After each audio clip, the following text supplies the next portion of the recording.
Person over voice. I planned everything about Hailey. Kailangan ko siya to be my companion in the party. Ang una kong binalak ay ang patirahin ito sa sarili kong kondo malapit sa apartment nito. Pinasikaso ko kay Winnie ang lahat. Ang papel ng kondo at palalabasin na si Hailey ang magiging bagong may-ari ng kondo na binili ko. Sa ganoon ay hindi ito makakatanggi sa mga pabor na hihingin ko sa kanya.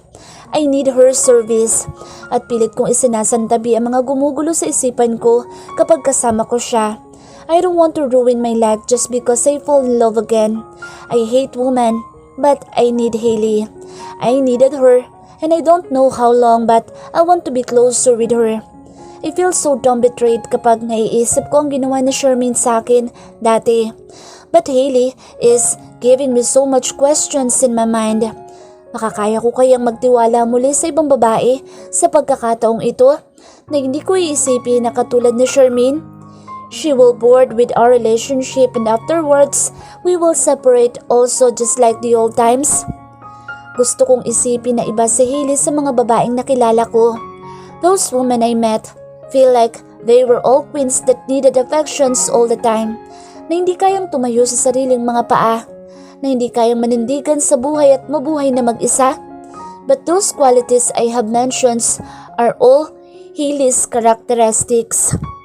Nabuhay pala itong mag-isa simula nang maghiwalay ang mga magulang nito. Mag-isa nitong tinataguyod ang buhay mula sa pagtatrabaho nito bilang flight attendant. Wala siyang inaasahan sa buhay kung hindi ang sarili lang niya. That makes her stronger in my eyes as a woman. Nabulabog lang ang malalim kong pag-iisip nang biglang may kumatok sa pintuan ng opisina ko. Come in. Ilang saglit pa'y pumasok si Myla kasama isang private investigator na kinuha ko para alamin ang tungkol kay Hailey at Kian kung talagang may relasyon silang dalawa. Sir, nandito na po si Carlson. Good morning, sir. Good morning. Take your seat. Utos ko sa kanya na mabilis namang kumilos. Si Myla naman ay nagpaalam na lalabas para ayusin ang iba pang bagay. So, what did you discover? Bungad kong tanong sa kanya. Nagsimula po ako mag-imbestiga sa dating kolehiyo kung saan nag-aral si Miss Hailey at natuklasan ko na pareho pala silang dalawa ni Kian na sa university na iyon nagtapos. Magkakilala na din sila simula first year college, sir. Matagal na rin palang magkakilala ang dalawa. Naghintay pa ako nang sasabihin ni Carlson bago ko siya tanungin muli. Nagtanong-tanong ako sa mga dati nilang naging professor at mga nakakakilala sa kanila sa university. At isa lang ang sinabi nila, sir. Na-curious ako bigla sa huling sinabi nito. What? Wala daw pong naging relasyon sila Miss Hailey at Kian. Sa katunayan ay wala ding naging boyfriend si Miss Hailey sa mga taon na nag-aral siya sa kolehiyo. Nagulat ako sa nalaman ko na wala palang naging boyfriend si Hailey habang nag-aaral ito sa kolehiyo. Ang ganda't karisma nito, hindi katakatakang maraming mabibighani ditong lalaki. Pero may isang panig ng puso ko ang naligayahan nang malaman ng tungkol sa bagay na iyon. At parang nabunutan ako ng tinik sa sinabi ni Carlson. Pero bigla ko naisip, paano kung sa pagkakataong ito ay may relasyon na talaga sila, Kian at Hailey? Posible kayang may relasyon na silang dalawa ngayon? Sunod kong tanong. Nag-imbistago po ako sa sarili niyong airline kung saan nagtatrabaho ang dalawa at wala din po akong ibang nakalap na mga impormasyon na magsasabi na may relasyon sila maliban sa lumalabas sila paminsan-minsan para gumala. At naalala ko bigla ang itsura ni Kian na lango sa alak sa bar, maging ang sinabi nito kay Hailey tungkol sa nararamdaman nito.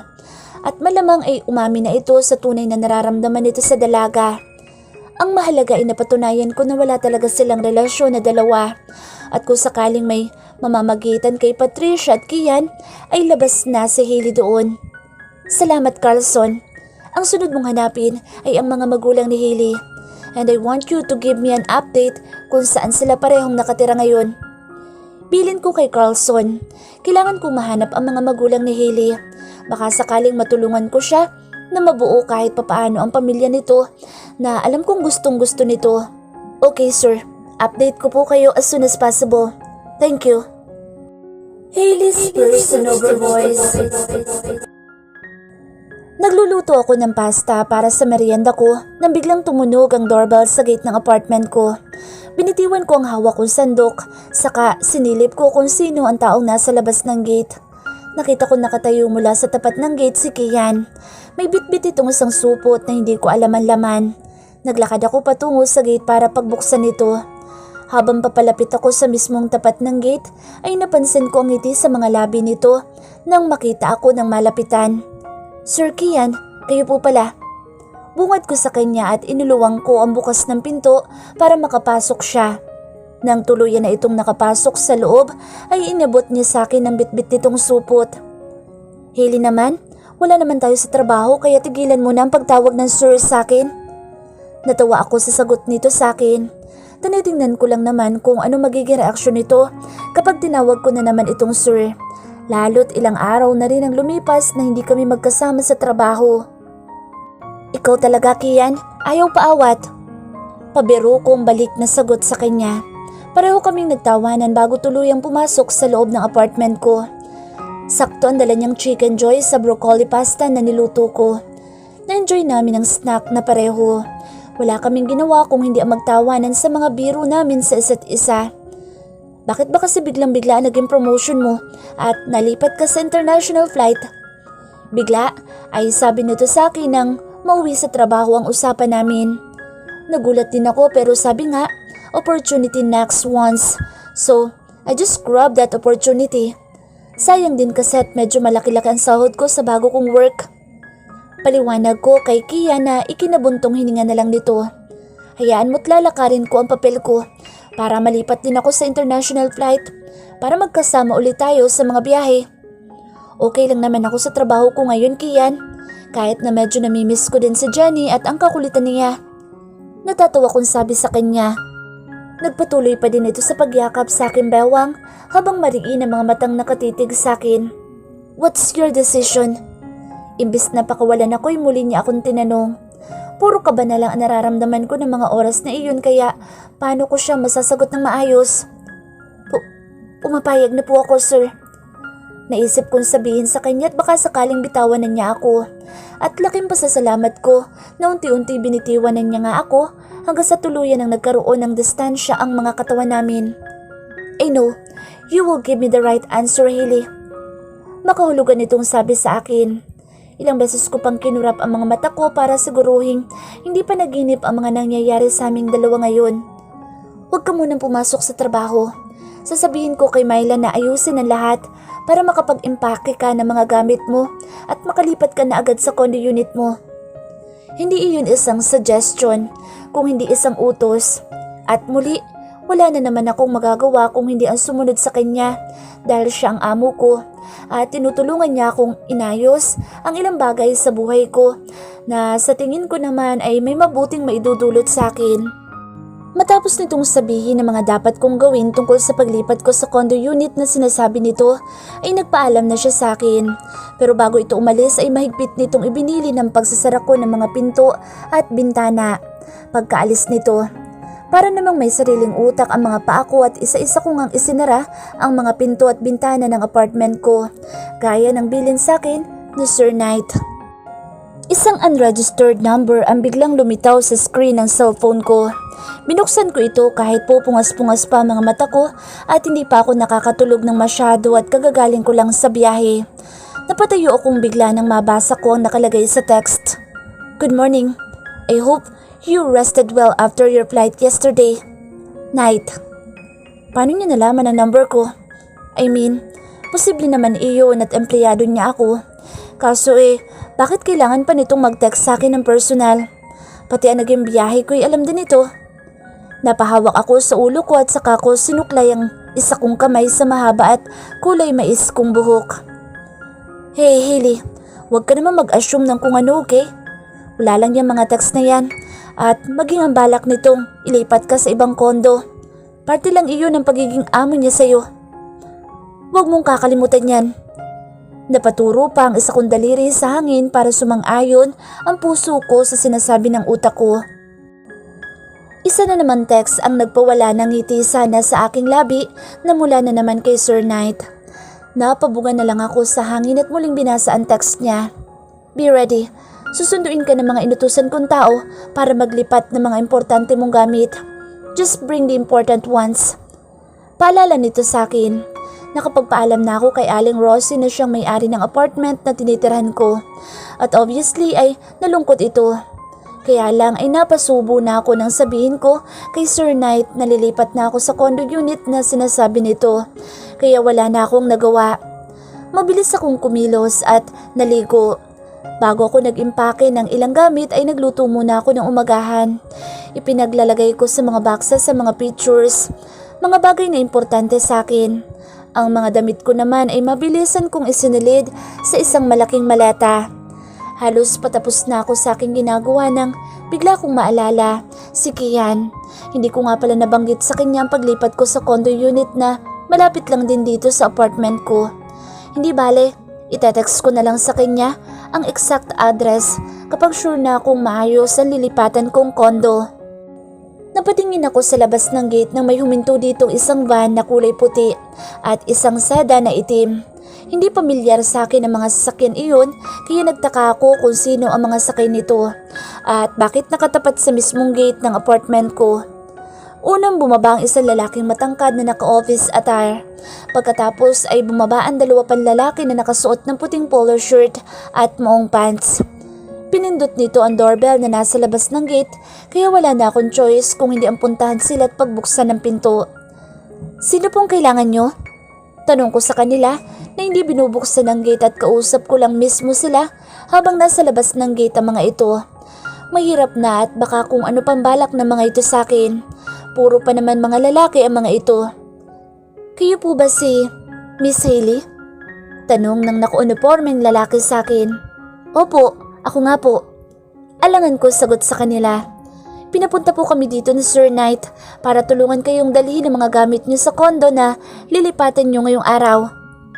Saglit akong napatahimik at bigla akong naalala na may sinabi nga pala ito sa akin na may papupuntahin itong mga tauhan para tulungan ako maglipat ng gamit. Hindi ko naman inaasahan na gagawin talaga nito ang mga bagay na iyon.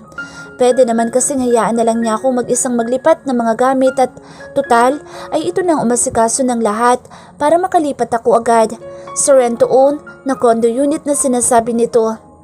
Sige po, pasok kayo. Tanging nasabi ko na lang sa kanila at saka ako niluwangan ng bukas ng gate para makapasok sila sa loob ng apartment. Pagpasok nila ay agad nilang tinanong sa akin ang mga gamit na kailangan kong dalhin at sila na daw ang mag-iimpake at magbubuhat patungo sa van na nasa labas ng gate. Buti na lang at dumating ang mga empleyado ni Sir Knight.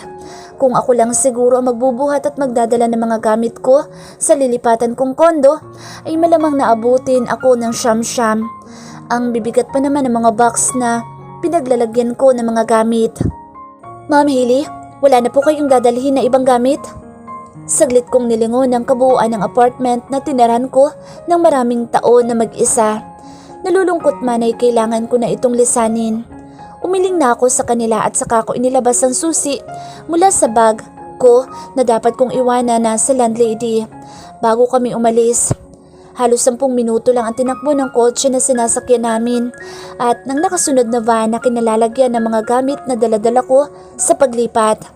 Huminto kami sa isang 30th floor condominium building na malapit lang sa dati kong tinitirhan na apartment. Tiningala ko saglit ang kabuuan nito at masaya kong nilingon ng mga lalaking kasama ko. Pasok na po tayo, ma'am. Yaya ng naka-uniformeng lalaki sa akin. Sila Boggy na po ang bahala sa mga gamit nyo para dalhin sa loob ng condo unit nyo sa taas. Na-excite ako bigla nang marinig ko ang salitang condo unit ko.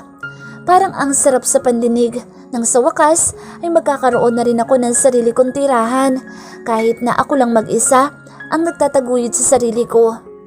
Pagkatapos namin kunin sa information desk ang mga papel at susi ng kondo na lilipatan ko, ay sunod naman kaming sumakay sa isang elevator patungo sa 22nd floor kung saan makikita ang kondo na pupuntahan namin. Pasok po kayo, ma'am. Ang lalaki pa mismo na kanina ko pa kasama ang nagbukas ng pinto para sa akin na nagpakilala bilang si Rowell. Isa daw ito sa mga empleyado ni Sir Knight. Nagtaka lang ako at hindi ko siya nakikita sa airport kung sa Montefalco Airlines man ito nagtatrabaho mismo. Pagbungad pa lang namin ay nakita ko na agad ang kulay gray at puting kulay ng pader ng kondo. Halos kumpleto na ang mga gamit sa loob na ikinagulat ko dahil ang buong akala ko ay kailangan ko pang mamili ng ibang gamit tulad ng sofa, refrigerator at kama. Pero lahat ng kagamitan na kailangan ko ay kumpleto na base sa mga nakikita ko ngayon at puro magaganda pa ang mga ito. Saan nanggaling ang mga gamit dito? Hindi naman siguro kasama ang mga kagamitan na ito sa babayaran ko monthly. Nag-aalala kong tanong. Baka kasi mahirapan akong magbayad buwan-buwan kapag nagkataon. Naku, hindi po ma'am.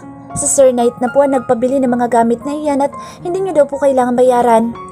Napaawang ang mga labi ko sa sinabi niya at muli kong tinignan ang mga kagamitang sinasabi nito na binili ni Sir Knight. Bakit ba nito ginagawa ang mga bagay na hindi naman ito dapat nang ginagawa para sa akin? Naguguluhan na ako sa kaiisip kung ano man ang dahilan niya sa pagtulong niya sa akin. Pati ang damdamin ko ay naguhurumintado na din at nalilito. Napatingin na lang ako sa isang panig ng bintana na kita ang magandang view ng Manila Bay. Napakaganda ng tanawin na talagang nagustuhan ko ang kondo na nilipatan ko ngayon. Isa ito sa pangarap ko na natupad na magkaroon ng sariling tirahan na matatawag kong akin. Naipasok ng lahat ang bag at mga boxes ng mga gamit ko. Kaya tinanong ko sila kung ano pwede kong ipamerienda sa kanila kahit na magpa-deliver na lang kami. Naku, wag na po ma'am. Tanggi ng isang nagbubuhat at saka ipinatong ang dala nitong box sa isa pang box dahil mukhang napuno na ang gawin ng sala sa dami ng kahon na pinaglagyan ko ng mga gamit. Nakakahiya naman kasi sa inyo. Trabaho po namin ito ma'am. Nakangiting sagot ng isa pa. At doon biglang bumukas ang pinto at pumasok si Sir Knight na nakasuot na naman ng pang-opisinang attire. Kulay dark blue ang coat at pants nito na tinarnuhan ng white polo. Brown leather shoes naman ang suot nitong sapatos.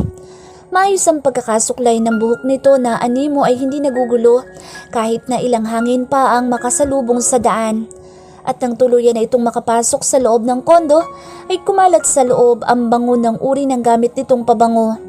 Nanunuot sa ilong ko ang amoy nito at parang nakasanay na rin ang ilong ko ang amoy niya dahil sa ilang beses ko na rin siyang nakatabi sa upuan. Napatitig ako sa kanya nang sa wakas ay nasa harapan ko na siya. Hindi ako kumukura pat hinihintay ko ang susunod niyang sasabihin o gagawin. Nawala ako sa sarili ko nang mabilis niya akong halikan sa pisngi at sinadya pa nitong ipadama sa akin ng stubble nito sa balat ko. At ang dulo ng ilong nito na kusang parang inamoy ang kaibuturan ko. Pagkatapos ay sa kanya ko tiningnan ng diretso sa mata. Baby, nagustuhan mo ba ang bago mong kondo? Malambing nitong tanong sa akin. Hinawi pa nito ang ilang hibla ng buhok ko na bahagyang nagulo dahil sa paghalik niya sa akin. Ano daw? Baby? Kumunot ang noo ko, tiningnan ko ang magiging reaksyon niya, pati ang mga tao sa paligid namin. Kahit na hindi direktang nakatingin, ay alam kong nakikinig sila sa amin ni Sir Knight at malamang na narinig ng mga ito ang tinanong niya sa akin. Hindi agad ako nakasagot lalo na nang hawakan niya ako sa baba, gamit ang isa nitong kamay.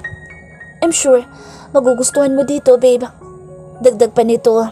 Parang natural lang ang pagkakasabi niya sa akin ng mga bagay na iyon na nagpatayo ng balahibo ko sa katawan. Lumakas ang kabog ng dibdib ko habang pareho kaming nakatitig sa mga mata ng isa't isa. Sunod kong nakita ang pagngiti niya ng mababaw at saka lumapit sa tagiliran ko at inakbayan ako sa balikat na animoy may kakaibang dulot na bultahin ng kuryente ang mga kamay nito na ngayon ay nakapatong na sa aking balikat. Mas lalo ako natahimik at walang nasabi. Nakita ko rin ang sekretong pagngiti ng tatlong lalaki na nag-a-unpack ng mga gamit ko sa box. Ruel, kayo nang bahala sa mga gamit ni Ma'am Hailey mo. Kausap nito sa mga tauhan na tumulong sa akin. May pupuntahan lang kaming dalawa.